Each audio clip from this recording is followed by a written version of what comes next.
यहाँ मौजूद नहीं हो पाए हैं, उनका ये अपना खुद की परेशानियां हैं, क्योंकि आज भी उनको नहीं पता है कि उनके खुद के महापुरुषों की, उनके खुद के दादा और दादाओं की जन्म जयंती मनाना कितना जरूरी हो गया है। हताश आपको नहीं होना है साथियों, क्योंकि आपने तो मेहनत कर दी, आप उनके घर तक गए, उनके गांव तक गए, उनको बताया कि आज आपके दादा की जन्म जयंती है।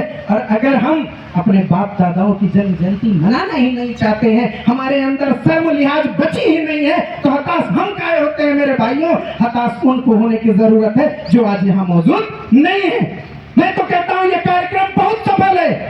आज आप 100 लोग आए हैं, अगली बार आप 500 लोग आएंगे, इसके लिए टेंशन लेने की जरूरत नहीं है, क्योंकि हमने तो मेहनत कर डाली है।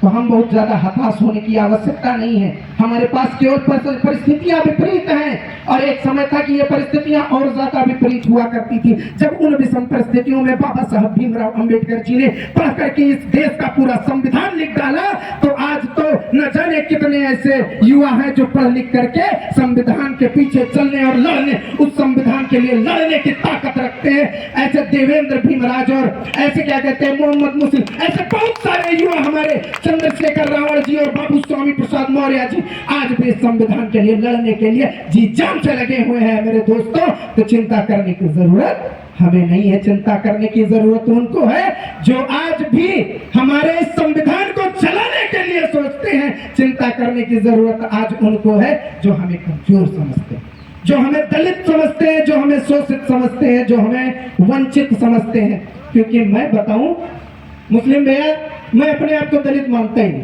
मैं अपने आप को शूद्र मानता ही नहीं, मैं अपने आप को शोषित मानता ही नहीं। क्यों बताओ?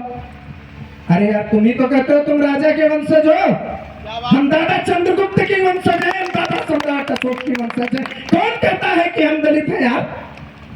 बाबा साहब भीमराव अंबेडकर जी ने एक वोट का अधिकार अगर उनको दिया है, तो एक ही वोट का अधिकार हमको भी दिया, और हम 85% हैं। जिस दिन ये संविधान खतरे में आया, एक बार इस बार हल्का सा झटका दिया है हम लोगों ने।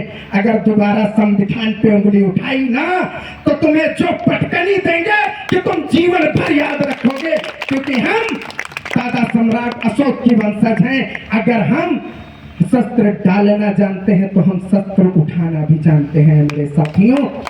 भले ही आज हमारी तलवारें घिस के खुरपी बन गई हैं, लेकिन वो दिन दूर नहीं जो हम उन खुरपियों में धार लगा के वापस आने वाले हैं साथियों।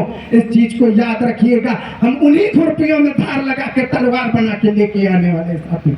अगर आज जरूरत पड़ी तो हमारे युवा ऐसी ताकत लेकर के आएंगे कि किसी से कम